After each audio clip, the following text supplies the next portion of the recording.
नक की चलना हमेशा बीमारी हो ऐसा जरूरी नहीं है।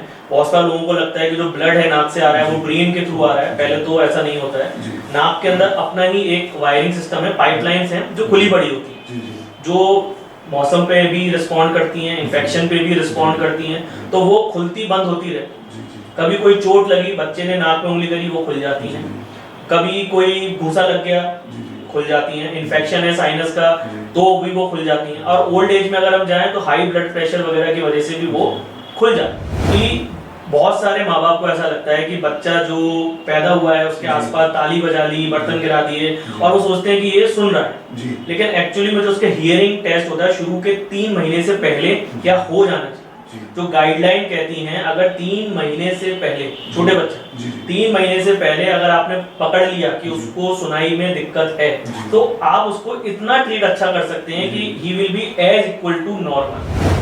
देखिए ईएनटी मतलब ईयर, नोज, थ्रोट और खास तौर से नोज और थ्रोट, ये एंट्री पॉइंट है आपके सिस्टम का, एंट्री पॉइंट। जो भी चीज आप सूंघ रहे हो, जो भी चीज आप खा रहे हो, वो यहाँ से चेक होकर जाते हैं। ये रिच है एंटीबॉडीज के साथ। अगर कुछ भी आप खराब खा रहे हो they will alert in sense कि अगर आप नाक से गलत चीज ले रहे हो तो साइनस इन्फेक्शन हो सकता है, गलत गले से ले रहे हो तो टॉन्सिल का इन्फेक्शन हो सकता है। नमस्कार दोस्तों, मैं दीपक कुमार दुबे, एचबीएन न्यूज में आज आपका फिर से स्वागत है। आज हम फिर से आपके साथ जुड़े हैं एक ऐसी हस्ती के साथ जो नाक कान गले का एक नए तरीके से दूरबीन विधि द्वारा संपूर्ण इलाज कर रहे हैं, जिनकी क्लिनिक है एडवांस ईएनटी सेंटर, जिनका नाम है डॉक्टर अभिनव गुप्ता, जो पिछले 6 साल से अलीगढ़ में रह के न जाने कितने पेशेंट्स को अब तक सही कर चुके हैं और आगे भी इसी तरीके से अपनी सर्विसेज देते रहेंगे। आज हम उनसे नाक कान गले के इलाज और सावधानियों के बारे में कुछ नए तरीके से बात करेंगे। सर आपका बहुत बहुत स्वागत है हमारे चैनल में। Thank you. सर सबसे पहले मैं चाहता हूं एक बार हमारे चैनल के माध्यम से आप अपने बारे में कुछ बताएं। मेरा नाम डॉक्टर अभिनव गुप्ता है। मैं एक ईएनटी सर्जन हूँ और जैसा बताया अलीगढ़ में मैं 6 साल से सारे किस्म के ऑपरेशंस को हम लोग दूरबीन विधि द्वारा कर रहे हैं। और सारे जो एडवांस, चाहे वो एंडोस्कोपीज हो, चाहे वो आपकी सुनाई की मशीनें हो, जांचें हो, चाहे बच्चों में, नवजात बच्चों में जांचें हो, वो सब हम अपने सेंटर पे कर रहे हैं। सर एक सवाल है कि ईएनटी का रेगुलर बेसिस पे अपना चेकअप कराते रहना चाहिए और क्यों? देखिए ईएनटी मतलब ईयर, नोज, थ्रोट और खास तौर से नोज और थ्रोट, ये एंट्री पॉइंट है आपके सिस्टम का, एंट्री पॉइंट। जो भी चीज आप सूंघ रहे हो, जो भी चीज आप खा रहे हो, वो यहाँ से चेक होकर जाते हैं। ये रिच है एंटीबॉडीज के साथ। अगर कुछ भी आप खराब खा रहे हो they will alert in sense कि अगर आप नाक से गलत चीज ले रहे हो तो साइनस इन्फेक्शन हो सकता है, गलत गले से ले रहे हो तो टॉन्सिल का इन्फेक्शन हो सकता है। तो अगर आप इनको रेगुलर चेकअप नहीं कराओगे, रेगुलरली हम इस चीज को नहीं देखेंगे कि आपके जो एंट्री पॉइंट्स हैं वो ओके हैं या नहीं, तो जब ये बिल्कुल डैमेज हो जाएंगे तब इनकी दिक्कत या आपका खर्चा पड़ सकता है। सर नॉर्मली अभी हम देख रहे हैं जैसे कि मौसम बदल रहा है, जब भी मौसम बदलता है तो कभी कभी हम देखते हैं गले में थोड़ी सी एलर्जी टाइप हो जाती है, इचिंग हो जाती है कानों में, नाकों में। तो क्या उसकी रोकथाम हम दवाइयों से कर सकते हैं या उसका सॉल्यूशन सिर्फ ऑपरेशन ही है? नहीं, देखिए जिस स्टेट में हम रह रहे हैं, जिस एनवायरनमेंट में हम रह रहे हैं, एलर्जी 90% उस पर ही डिपेंड करती है। आप क्या खा रहे हैं, क्या सूंघ रहे हैं। जहाँ पे इतनी ज्यादा धुआं है, पॉल्यूशन है, वहाँ पे एलर्जी होना स्वाभाविक है। एज अ डॉक्टर हमारा जो रिस्पॉन्सिबिलिटी है वो ये रहती है कि एलर्जी का जो साइड इफेक्ट है, यानी कि एलर्जी से जो प्रॉब्लम आपकी बॉडी में हुई है उसको सही समय पे पता करना। अगर आपको साइनस की कोई प्रॉब्लम हुई है, साइनस एलर्जी आप इतनी ज्यादा आपकी नेजल कैविटी ले रही है कि पॉलिप्स बन रहे हैं, नाक का मांस बढ़ गया है, साइनस पूरे फिल्ड अप हो गए हैं, हेडेक हो रहा है, बहुत ज्यादा आपके जुकाम हो रहा है, गला बार बार खराब हो रहा है, टॉन्सिल हो रहा है, तो फिर एलर्जी के प्रकोप को कम करने के लिए हम ऑपरेशन कर सकते हैं। वो ट्रीटमेंट कंप्लीट नहीं है, लेकिन हाँ अगर उस ऑपरेशन को करके हम मासेस को रिमूव कर दें, टॉन्सिल को रिमूव कर दें, तो फिर जो एलर्जी की मेडिसिन हैं इंक्लूडिंग प्रिवेंशन, जैसे कि उन सारे एलर्जन से बचना, वो कंप्लीट ट्रीटमेंट कहलाता है। फिर हम एलर्जी के कई सारे टेस्ट भी करते हैं टू नो कि आपको किन किन चीजों से एलर्जी है, वो भी टेस्ट सारे अब जी हो रहे हैं, अवेलेबल। सर साइनस का नाम बार बार आ रहा है, तो मेरा सवाल अगला यही है कि ये साइनस एक्चुअल है क्या और इसके सिम्टम क्या है और इसका उपचार क्या है सर? हाँ, ये आपने सही कहा। बहुत सारे पेशेंट सीधे एंटर करते हैं, कहते हैं हमें साइनस का इन्फेक्शन हो गया है। देखिए साइनस बेसिकली जो हमारा पूरा ये चेहरा है, यहाँ पे खाली स्पेसेस है, एम्प्टी स्पेसेस में हवा भरी होती है और कुछ नहीं। और वो जब आप कोई भी सांस लेते हैं तो उस खाली जगह में टकराती हुई वो हवा लंग्स तक जाती है। जितने आपके साइनस क्लियर रहेंगे और उसमें हवा रहेगी उतना वो फिल्टर अच्छा करेगा। जैसे जैसे वो फिल्टर भरने लगते हैं यानी कि चोक होने लगते हैं, वो साइनसेस जो हैं वो ब्लॉक होने लगते हैं। तो उस चीज को हम साइनस का इन्फेक्शन, साइनोसाइटिस ऐसी चीजों से बुलाते हैं। ज्यादा भर जाते हैं तो हमको ऑपरेट करके उनको खोलना भी पड़ सकता है, और अगर वो मेडिकली ट्रीटेबल है तो हम उनको मेडिकली ट्रीट करते हैं। तो सर इसकी सावधानी क्या ऐसी प्रिकॉशन हमें बरतनी चाहिए जिससे ये चीजें ना हो?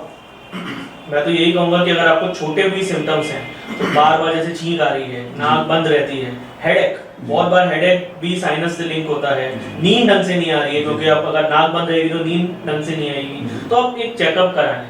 वी डू एंडोस्कोपी, हम एंडोस्कोपी करते हैं, उसमें हमें मालूम पड़ जाता है कि अंदर साइनस की क्या स्टेट है और उस स्टेट को उस समय किस तरीके के ट्रीटमेंट की रिक्वायरमेंट है, तो एक लॉन्ग टर्म सिक्वेले होने से बचा सकते हैं। तो सर जैसे कि छोटा बच्चा होता है तो हम बच्चे को देखते हैं, बच्चा नहीं बोल पाता है, ना ही वो सुन पा रहा है, ठीक है, जो जन्मजात कहते हैं कि बच्चा जन्मजात से गूंगा बह रहा है, तो क्या कर रहे हैं सर आप उसके लिए, और क्या उसको इस तरीके से बचाया जा सकता है?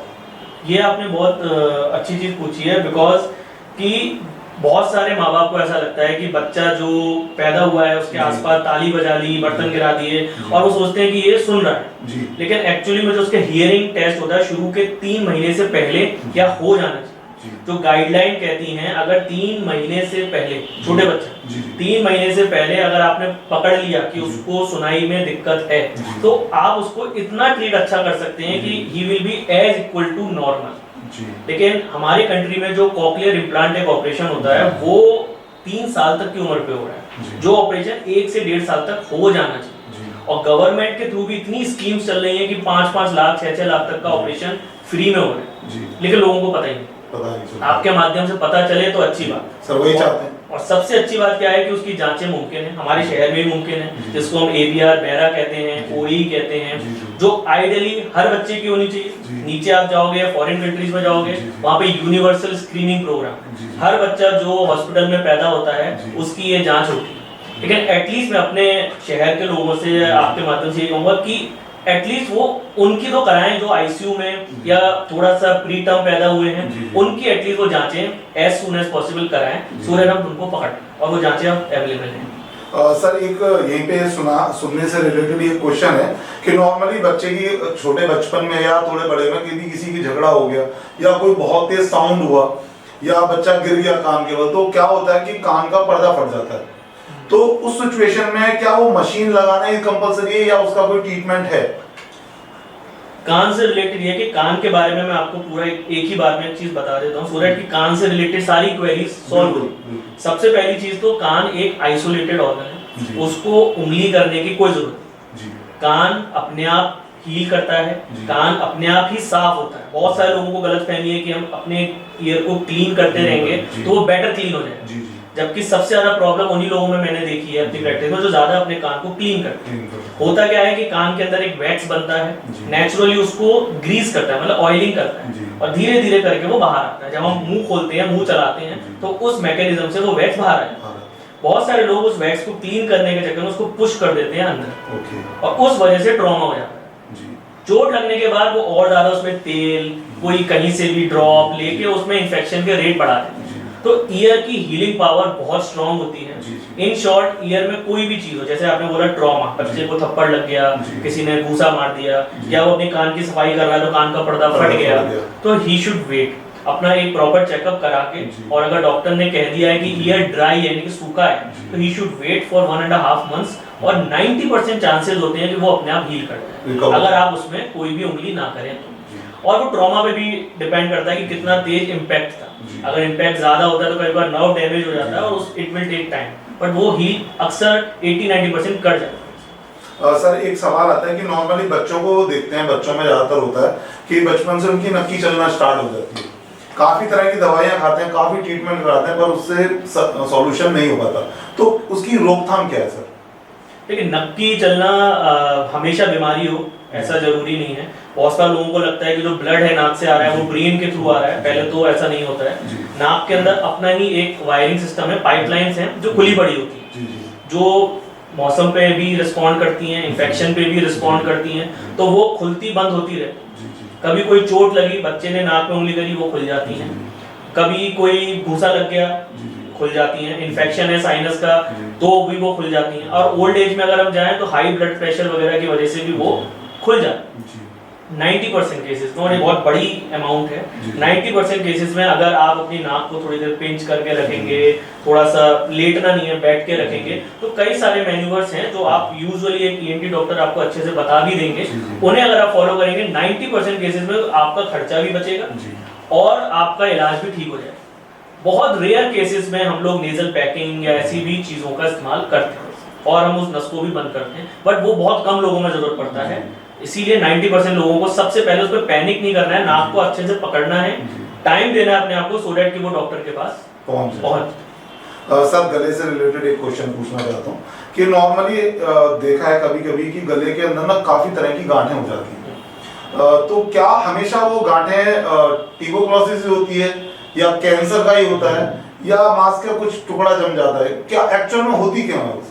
नहीं, देखो, गांठ, गले में कोई भी गांठ है तो उसको नंबर 1 प्रायोरिटी पे सीरियस ही लेना चाहिए मेरे हिसाब से। बिकॉज कि अगर हम सीरियस चीज को ढूंढेंगे तो एटलीस्ट हम जो है कोई गलती नहीं करेंगे, क्योंकि गले की एक नॉर्मल सी गांठ भी जो दिखती है वो ट्यूबरकुलोसिस भी हो सकती है, जैसा आपने कहा, कैंसर की भी हो सकती है, या फिर कोई नॉर्मल इन्फेक्शन भी हो सकता है। लेकिन सारी गांठों के लिए आप कहीं से भी ट्रीटमेंट, एंटीबायोटिक्स और ये अपने आप खाते रहें, वो ठीक नहीं है। क्योंकि यदि वो कैंसर या ट्यूबरकुलोसिस वाले कॉलम में आती हैं तो फिर दिक्कत बढ़ सकती है, गांठें बढ़ सकती है, फैल सकती है पूरे शरीर में। तो उसके लिए एक प्रॉपर चैनल है। ऐसा नहीं है कि कोई भी डॉक्टर गांठ के लिए तुक्का मार देगा, उसका एक प्रॉपर चैनल है, प्रॉपर एल्गोरिदम है, उसके थ्रू आप जाओगे तो हर किस्म की गांठ पकड़ में आ जाती है कि ये गांठ किस तरीके की, इसके लिए क्या करना है, कब जांच करानी है, कब स्कैन कराना है। तो उसमें घबराना नहीं है, आपको एक प्रॉपर चैनल से ही चलना है और प्रॉपर डॉक्टर के थ्रू जाना है।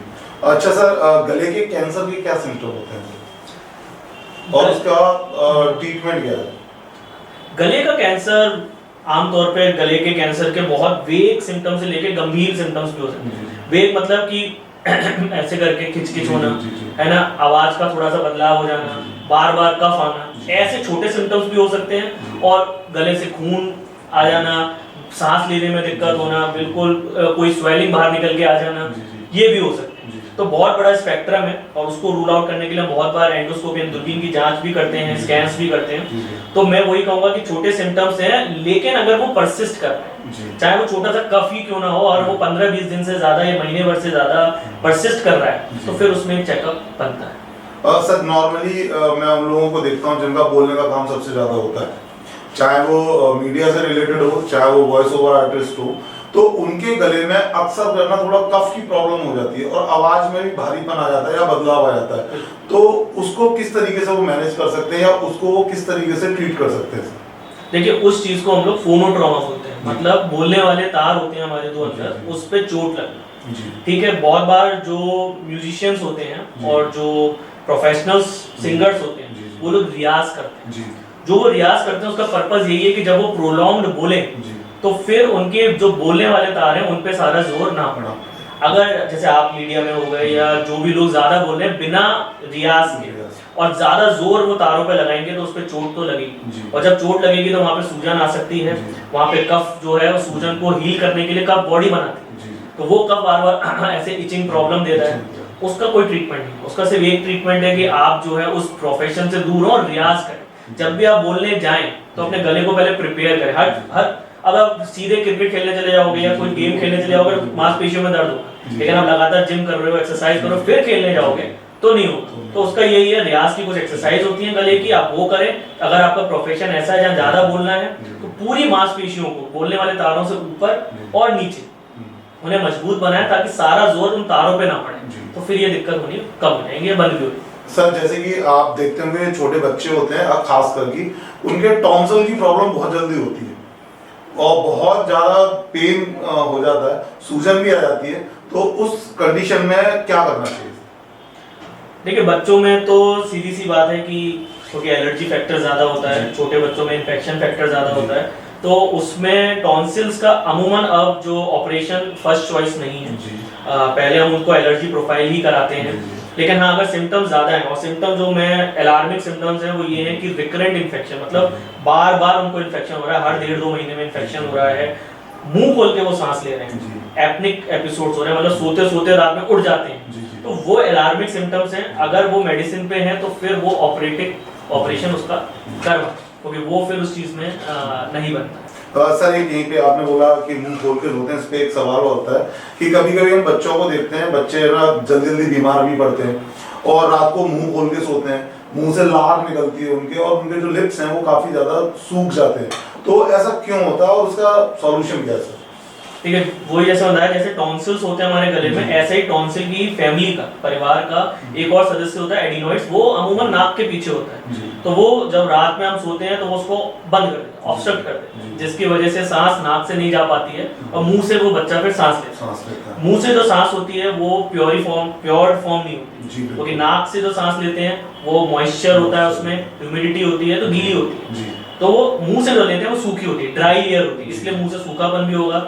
ऐसे बच्चों के दांत भी खराब होने के चांसेस होंगे, स्पीच भी खराब होगी, तोतला के नकला के बोलेंगे, ठीक है, और लार वजह वो जो सलाइवा बोल रहे हैं वो भी बहुत ज्यादा देखेंगे, सलाइवेशन भी बहुत ज्यादा होगा। तो वही है बच्चों में कि अगर एक लेवल से ज्यादा है तो we need to operate, otherwise वो मेडिसिन पे अच्छा रिस्पॉन्ड करते हैं। सर एक हम देखते हैं कि गांव देहात में ज्यादातर बोलते हैं, कि शहर में तो इतना लोग नहीं बोलते कि नजला हो गया, तो ये नजला क्या होता है और उसका बताते हैं कि नजले से हेयर ड्राई होने शुरू हो जाते हैं, वाइट होने शुरू हो जाते हैं, ये नजला एक्चुअल में इसकी परिभाषा क्या है सर? नजला एक कॉमन वर्ड है जो मैंने आपको बताया, लोग नॉर्मल साइनस के लिए भी यूज करते हैं, इसके लिए करते हैं, तो वो वही उसी चीज को नजला बोलते हैं। बहुत सारे लोगों को एक्चुअली क्या है, ये जो टर्म्स है ना वो मेडिकली कोरिलेटेड नहीं, जैसा आपने बताया नजला से कई सारी चीजें जोड़ी हुई हैं, तो we as a doctor need to investigate हर चीज को, हम सिर्फ एक नजले को एक उस पर नहीं रख सकते, वो मेडिकल टर्मिनोलॉजी नहीं है। हमारे लिए जो नजला है, उनके लिए जो नजला है, उसमें बहुत फर्क है, तो उस चीज को हमको रूल आउट करना होता है, पेशेंट को समझाना होता है कि नजला आपको किस टाइप का है और क्या जितने सिम्टम्स आपकी बॉडी में हो रहे हैं उसके लिए वो वाला नजला रिस्पॉन्सिबल है भी या नहीं, तो वो सिर्फ एक जांच का है, वो एक एजुकेटेड डॉक्टर ही समझा सकता है। गांव में जो बातें होती हैं, मिथ्स होते हैं, उन्हें सॉल्व करना बहुत ट्रिकी चीज होती है यूजुअली। सर नॉर्मली हम देखते हैं छोटे बच्चे होते हैं, खेलते हैं बच्चे, अब खेलते में कभी सिक्का, कभी मोती या कोई हार्ड चीज कभी उनकी नाक में या कान में या गले में फंस जाती है, तो उसके लिए क्या करना चाहिए सर, और सबसे पहले उस समय क्या करें इंसान? देखिए सबसे पहले जो एक प्रिमिटिव रिफ्लेक्स होता है, माँ बाप का होता है या आसपास के लोगों का होता है, कि उनको क्या है, वो शुरू में फॉरेन बॉडी या कोई भी चीज, नाक में मान लीजिए मोती डालनी है, कोई भी चीज कान में डालनी है, तो उनको दिखती है, तो उनको दिखता है ये दिख रही है, तो उसको निकाल देते हैं फौरन, वही सबसे पहली गलती होती है, फर्स्ट मिस्टेक। अगर वो आपको दिख रही है, आपको कुछ नहीं करना है, आपको सिर्फ उस बच्चे को एक ENT डॉक्टर के पास लेके जाना। क्यों मैं ऐसा कह रहा हूँ, क्योंकि वो दिखती तो है, लेकिन जैसे आप पहला अटेम्प्ट लेते हो उसको निकालने के लिए, वो फिसल जाती है और वो डीप चली जाती है, और एक बार जब वो डीप चली जाती है तो फिर वो आपका खर्चा भी बढ़ाएगी, नाक में भी चोट लग सकती है, नाक से उसने तेजी से सांस ली तो सांस की नलकी में जा सकती है, और वो छोटा सा मोती सांस की नलकी में, अगर मैं पैसों की बात करूं तो 1.5-2 लाख से नीचे का खर्चा नहीं, जो चीज सिर्फ आपके हार्डली कुछ रुपयों में हो सकती है, तो ये बहुत पैनिक हो जाता है। बहुत सारे लोगों को लगता है कि सर हमें ऊपर देख, और प्लस ब्लीडिंग, कान में खून, नाक से खून, छोटी जगह पे खून आ रहा है, तो एज अ डॉक्टर हमें निकालने में, तो मैं सबके लिए यही कहूंगा कि अगर आपके बच्चे ने कोई फॉरेन बॉडी डाली है, आप फौरन किसी ENT डॉक्टर के पास जाएं, अटेम्प्ट ना लें, मैं यही कहूंगा। जो प्रिमिटिव रिफ्लेक्स है कि दिख रहा है, अटेम्प्ट ले लेते हैं, कोई चिमटी, क्योंकि वो जो एक्सपीरियंस इंस्ट्रूमेंट्स हैं वो आपके पास नहीं है, जी बिल्कुल, आप जैसे निकालने जाओगे वो स्लिप कर जाएगी, और एक बार वो स्लिप कर जाएगी तो वो बहुत पैनिक सिचुएशन हो जाती है, डेथ भी हो सकती है उस कंडीशन में सर, अगर सांस की नलकी में चला गया। कॉइन, सिक्के के लिए मैं कहूंगा, सिक्के के पेशेंट हमारे पे बहुत आते हैं जो बहुत ज्यादा डरते हैं, यूजुअली 90% सिक्का इकलौती ऐसी चीज है जो सांस की नलकी में नहीं जाता है, वो खाने के रास्ते में जाता है, लेकिन उससे छोटी चीजें जो है, इवन मूंगफली के दाने, वो सांस की नलकी में जा सकते हैं। तो बच्चों को पहली बात तो इसके लिए एजुकेट करना है कि कोई भी चीज वो ना डालें, और दूसरा ये है कि वो फिर अटेम्प्ट ना लें। बिल्कुल। तो आज थे हमारे साथ ENT के स्पेशलिस्ट डॉक्टर अभिनव गुप्ता, जिनकी कांटेक्ट डिटेल्स हमारे चैनल पे अवेलेबल रहेगी। सर की लोकेशन हमारे चैनल पे अवेलेबल रहेगी। ईएनटी से रिलेटेड किसी को किसी भी तरह की कोई दिक्कत होती है, परेशानी होती है, सर को कॉल कर सकते हैं, सर के साथ डिस्कस कर सकते हैं और सर की क्लिनिक पे विजिट कर सकते हैं। मैं दीपक कुमार दुबे, HBN न्यूज, बने रहिए मेरे साथ। फिर मुलाकात होगी एक नई हस्ती के साथ। धन्यवाद।